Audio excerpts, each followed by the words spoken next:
Here's a super quick tutorial on how to look like a K-pop idol. I recently got a bunch of new makeup products from Japan, so I'm going to be showing you how to recreate this look. Before I do my base, I like to start off with a sunscreen. So I'm using the Skin Aqua UV Tone Up. It just helps brighten the skin a little bit. And I usually then go in with my new favorite. TIRTIR is a Korean beauty brand, but the cushion foundation in particular is very popular in Japan right now. And I got it in the shade 23N Sand. It's very full coverage, so I use it sparingly. Initially, I was scared that the shade would be too light for me, but after trying it on, I think it actually matches my skin decently well. And with cushion foundation, for you to look like you have no pores, you essentially need to smack your face very hard. This side of my face is finished. You can see how nice the finish is. It just helps really brighten and make your skin tone a little bit more even. I will have to say that Asian beauty products are notorious for not carrying a lot of skin tone ranges, and so that's why I was afraid that this would even be too light for me, but this is the darkest shade they have. While the foundation is drying a little bit, we're gonna start on the eyebrows. I used the Peripera brow pencil in shade 01, which I think is a dark gray. I love how natural it looks on my Asian brows because I have very fine and light hair. So I just do tiny strokes on my eyebrows, nothing super fancy, just to make my hairs a little bit more even and fill out the sparse parts. I know that everybody had a period of time where they were shaping their eyebrows super straight because that's what was trendy, but you eventually realize that depending on what your face shape is, where your features are, whether you're lower visual weight or higher visual weight, straight brows don't suit everybody, and that's okay. So I've gone back to a very natural curve on my eyebrows instead of the super straight. Next up, we're gonna go in with our eyeshadow. I use the CANMAKE Silky Souffle Eyes, and I really only use two colors because I think my skin tone is more neutral and this is a little too orange for me. So I pretty much just use these two browns. And I start on the bottom of my eyelid, and then I use a fluffy brush to just blend it up and out. I think the bottom, my eye shape here, is a little bit downturned at the corner, so I always try to use the eyeshadow to contour upwards so that it makes my eye look a little bit more lifted. Because my eyes are small and they are kind of slanted, I do want to make sure that they don't look too angular, and I do want to smooth them out by just putting a little bit more eyeshadow in the middle here. You see how this eye looks a little bit more round compared to this eye? It's really hard to find a dark eyeshadow palette in Asia. I think a lot of colors are more neutral toned or neutral color. Because I have monolids, when I close my eyes you can see all the color, but when I open my eyes you can't really see as much color. What I like to do is use the black shade in my NYX Ultimate eyeshadow palette and just go in close to the lash line. I recently got the Love Liner liquid and I absolutely love it. I've tried a number of liquid liners and I think this one has to be my favorite. The pen is really fine, so you can get really detailed.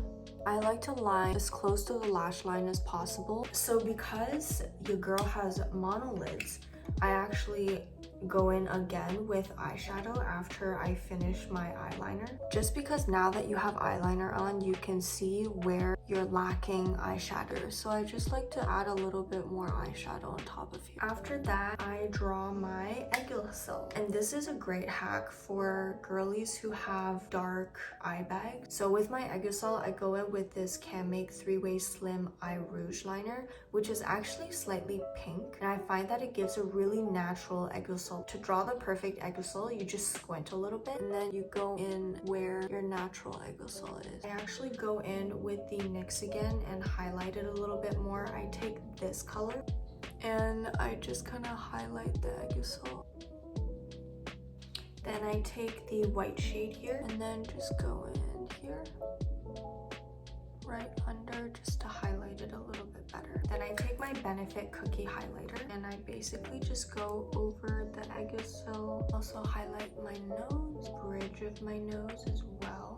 This is a really useful palette because it is all-purpose. I've now used it on my eyes, on my Aegyo-sal, and I am now going to use it on my lips. I basically go in with this color again, and I just highlight the top part of my lips, just kind of like a contour to make it look a little bit more plump.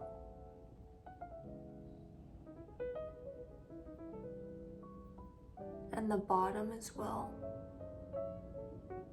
And then I take a deeper brown here and just go in on this part of my lip.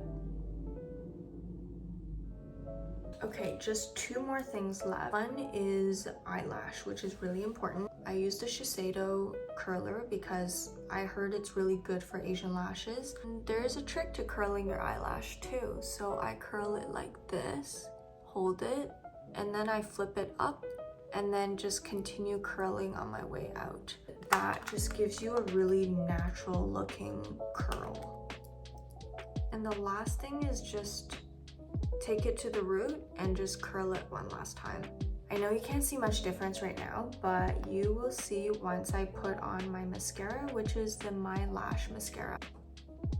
I really like this mascara because this is the true definition of clump-free. And the last thing we're gonna do is lippies and blush. I recently discovered this brand called Dasique. I believe it's a Korean brand, but I saw them selling it at Don Quijote in Tokyo, and I love the two colors mixed together. Something about the tone of these colors just suits my skin so well. So I blend these two colors in, which is the 6 and 11. It's the Dasique Cream de Rose tint, and I really just overline the lips a little bit with this tint. I find the trick to not making your lips look atrociously overlined is to focus on overlining at the cupid's bow here and leave this part clean. And I have a lot of products left on my hand here where I mix, so I'm just gonna take the rest of it and put it on my cheek. I'm a huge fan of this tint because I don't find it drying like some other tints I've used. The color pretty much stays all day. The color payoff is super good. It's very pigmented. I don't need to use that much. It's not transfer proof, so if you do wipe it on a napkin, it will come off, but the color will still be kind of stained on your lips. And we're gonna add a little bit more glitter, and I just like to add a little bit more glitter under the eyes here and blend it out. And finally, to complete the look, I'm just gonna do my hair. I think hair is such a big part of what makes you look put together. And so I'm gonna do my usual hairstyle, which is leave a piece of bang on my left side. And on this side, I am going to use this and honey melty hair gel basically and kind of do a side swipe. I love this gel. This is my favorite because it's super easy to use. I can just bring it in my purse and fix up my hair during the day. It pretty much just stays all day unless there's really strong winds. I like to just take a little bit more here and bring it over. To just add that final look, make everything look put together, I'm gonna use 2 more lippies to make my lips look extra juicy. One is the Rom&nd in Bare Grape. And then the other one is called Rich Bee. And I really love this one because it's a lip balm, but it looks like lip gloss. So it's not sticky at all. I'm not gonna lie, it does taste a little bit weird when you first start using it, but once you get used to it, I love it. It moisturizes your lips and also makes it look super glossy. I am halfway done the tube and I just kind of dab it on.